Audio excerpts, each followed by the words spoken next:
A lot of you are having continuous struggles in your relationships because you don't have any rule systems for your relationship, right? There's no framework. Now, some people are in really healthy relationships, but your relationships become monotonous, or you look up after some times past and you realize you're not as happy as you once were because there's nothing to guide you guys. There's no vetting system. You need that, right? So whether you're having a conflict all the time or things are just getting dull and boring, you're not just fulfilled and excited in your relationship, it's because there's no rule book that you're keeping yourselves accountable to, right? So I want you to use these 5 rules. They'll help you so much. You could tweak them, build on them, take away from them, whatever you want to do. But these will help you so much to get better results in your relationship to keep you guys on track as much as possible. First thing, when something's bugging you or bothering you, bring it up. Don't put it under the rug. Stop doing that.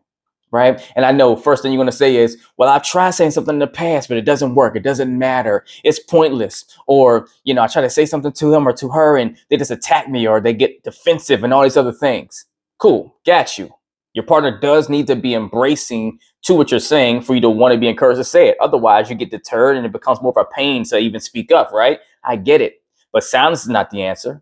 What you do is you let them know how you feel whenever you try to bring things up to them and why you don't say things more often because of the experience you get back from them. But you don't do it when there's already an argument going on in place. Wait till there's peaceful moments, happier times, and then bring it up to them casually. Hey, I would love to tell you more about the way I feel about different things and stuff that's going on with me. But when I do, I feel concerned because I always get attacked or it gets defensive and it's uncomfortable for me. So I don't say anything a lot of times. And at that point, if you've now let them know, it's on them to embrace and make an adjustment or acknowledge what you're saying if they really care about the relationship. Because we should only be with people that really care about the relationship, right? So if they don't make an adjustment, they don't care, they keep doing what they're doing or whatever, then maybe you're with the wrong person. You need to walk away, right? But silence is not the answer, and putting it under the rug is not, because you become resentful until it blows up one day. Rule 2, you guys have to respect each other's autonomy and independence. You need space in your relationship. You have to understand, in the dating phase, you have the gift of having your own separate places and you can kind of like think about what's the other person doing. It keeps the excitement, right? But when you're in the same household for long enough, you start losing some of the flair of mystery, right? That sense of missing your partner. You need space so you can even miss your partner. But even beyond that, we are still individuals in our relationships, right? So you have to be able to have autonomy so you can self-care for yourself, so you can have time out of your other partner's space so that you can actually focus on different things, think about different stuff, nurture you, right? So you can be better for the relationship. So it needs to be a guilt-free and judgment-free environment you set for the things that your partner likes to do for themselves by themselves. Don't take it personally, right? Don't be upset if they want to go somewhere cool without you. Doesn't mean anything about you. Maybe that's what they want to do for them, for their own time, for them. They need that so they can continue to be great for you and vice versa. Rule 3, when your partner's venting about a rough day, about something that happened with a family member or a friend or whatever, be their biggest listener. Listen actively. One of the biggest needs we have in our relationships is the need to feel significant to our partner and certain that our feelings and our emotions are protected and safe with them when we can express ourselves, right? So you have to build the muscle not only to be able to express yourself and open up and tell your partner about things that you want to tell them, issues or whatever, but also listen just the same. But here's the piece. You have to listen most whenever what they're saying is about you, whenever it's not something you want to hear and it's not uplifting to you, right? And it seems like it's a criticism to you. We could take that as an attack a lot of times because none of us wants to be a bad partner and a bad person. But even in those times, you need to let your partner express. Because if you always turn up whenever they do try to do that, you're communicating to them that some of their fears might actually be true and that they might not actually be able to be heard. And if they can't be heard, I'm going to be miserable in this relationship. And when you are listening, it's so important that you're not distracted. Don't be on your phone. Don't be still working or whatever, because all you're communicating to your partner is that, yeah, you're here trying to do your due diligence, but you're not really caring about what they're saying. People need to see the tangible results to really believe you telling them, I actually care and I'm really listening. Rule 4, you have to be each other's biggest cheerleaders, which means you have to support each other's goals, ambitions, hobbies, interests, all of that. You should be their number one supporter, which means you have to have a service-based mentality. They'd be thinking, how can I serve my partner best? What's helping them light their life up that they're interested in and that helps them be better them, right? And they should be doing the same thing for you.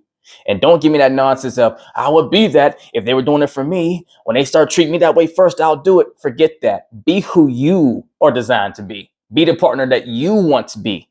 And if your partner's not going to keep up, you got to get them out the way. They're not the one for you, right? But be A1 All-American for your partner. That should be a rule for both of you guys. Because the more you put that love in, the more you put that nurture in, the more you're going to get back out of them if you guys are both dialed in towards the same end result and goal. Rule 5, every conflict does not have to end in an argument. It doesn't have to be some huge debate, right? It's okay to agree to disagree. It's okay to talk through a conflict and not have an absolute solution in that very same conversation. Understand this. Sometimes a simple, I see your point, or let's just find a middle ground can suffice at the time. Because see, look, most disagreements or conflict is not a matter of a right or a wrong. It's really both of you trying to be heard and stand your ground to have your needs met. And when your needs aren't being met, you want to fight for them. So if you focus and spend more time on understanding your partner's perspective, you don't have to agree with it. See, understanding doesn't mean agreeing. But if you spend more time trying to understand them and get more down to the root of what it means for them or for what they're trying to say to you, then you can understand what their struggle is with you. And you might not be able to necessarily agree with their end result they come to, but you can at least come up with a better middle ground to meet them with to say, hey, because I do understand the concern, maybe I don't agree how you got there. Here's what I'm willing to do. Right. And then always, hey, what are you willing to add to the equation if they're not already offering it? You both got to put in towards that. And sometimes if things are getting heated enough in the conversation, because it's energetically, that's how it goes sometimes with, conflict conversations, take a breather. That's okay. You can pause things. You both love each other. Always remember that. So you might have to say, hey, you know what? We're getting a little elevated right now. We're getting away from what the whole goal of this is, which is resolution. So I'm just going to take 5. Let's come back and revisit and hug it out, right? Before you walk away.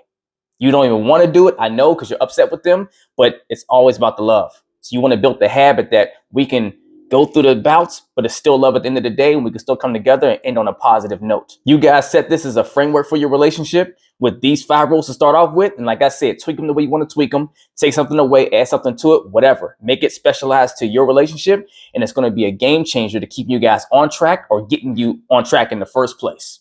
Trust me. And if you want help with that, I'm always here for the coaching. If you really want to put in the work, if you do, reach out. We'll set up a consultation. We'll talk through it. But in any case, let's go, guys. Get in the ball game and get the results that you deserve to have, because your relationship is a business. You need to treat it like it. It's the business of family and love. Let's get it.